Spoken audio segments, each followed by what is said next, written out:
बिस्मिल्लाहिर्रहमानिर्रहीम। अस्सलाम वालेकुम। जैसा कि आपको पता है कि रमज़ान ट्रांसमिशन में कारी खलीलुर रहमान साहब और मुफ्ती हनीफ कुरैशी साहब का एक मुकालमा हुआ था, मुबाहिसा हुआ था, जो झड़प छिड़ गई थी चिश्ती रसूलुल्लाह और ऐसी कुफरिया इबारतों पर। तो वो तो मैंने वीडियो बनाई थी, ये वाली, इसकी लिंक मैं डिस्क्रिप्शन में डाल दूंगा, वहां देख लीजिए। अब उस पर ये डेवलपमेंट हुई है कि वहां पर मुफ्ती हनीफ कुरैशी साहब ने एक बात की थी, हदीस की बहुत सारी ऐसी किताबें हैं, बहुत सारी ऐसी हदीसें हैं कि जिनको आप पब्लिक के सामने पेश नहीं कर सकते। जिस पर अबू बकर कुद्दूसी साहब ने फिर इस पर वीडियो बनाई है और उन्होंने ये कहा है कि बहुत सारे ऐसे मुनकरीन हदीस हैं जो इस तरह के इतराज़ात सामने लाते हैं।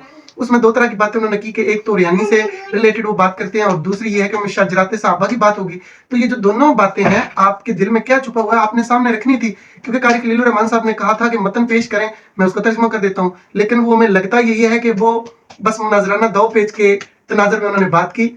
अगर वाकई उनके दिल में कोई बात है, हम तो ये नहीं समझते कि मुफ्ती हनीफ कुरैशी साहब हिफ्ज़ुल्लाह ताला के दिल में कोई मुनकरीन हदीस वालों की तरह बात हो।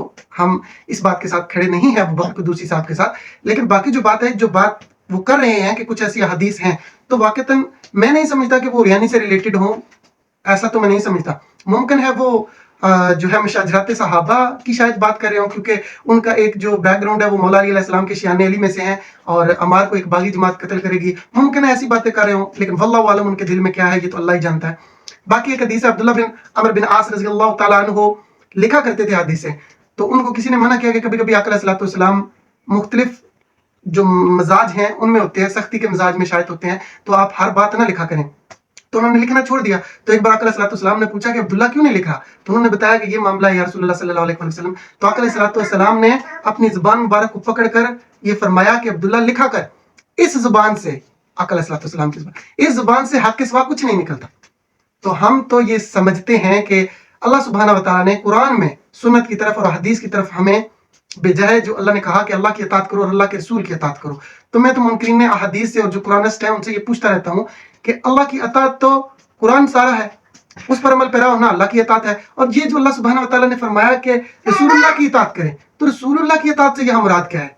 यकीनन सुन्नत है, क्योंकि अल्लाह सुब्हानहू व तआला ने सूरह नजम में फरमाया कि रसूलुल्लाह सल्लल्लाहु अलैहि वसल्लम अपनी ख्वाहिश से कुछ भी नहीं बोलते, बल्कि वही कहते हैं जो हम इनकी तरफ वही करते हैं। तो लिहाजा जितनी भी हदीस की किताबें हैं, साहसित्ता है, मुसन्नफ अब्दुर रज़ाक है, मुसन्नफ इब्न अबी शैबा है, जितनी भी पहली किताबें हैं वो सारी आज तर्जुम हो चुके हैं और हर मुकातबे फिक्र ने तर्जुम किए हैं। इवन सही इब्न हिब्बान का तो सबसे पहले तर्जुमा ही बरेलवी भाइयों ने किया, जो सबसे बड़ी हदीस की किताबों में से है। तो जितनी भी हदीस की किताबें हैं उन सारी किताबों के तर्जुम हो चुके हैं। कोई भी ऐसी हदीस इस वक्त नहीं है जिसको हम ये कह सकते हैं कि वो हम आवाम के सामने पेश नहीं कर सकते। तो खुदारा ये मुफ्ती हनीफ कुरैशी साहब से हम गुजारिश करेंगे कि अगर आपके मन में कोई भी ऐसी बात है तो उसको आप सामने रखें, ताकि हम जान सकें कि आप किस तरह से बात करते हैं।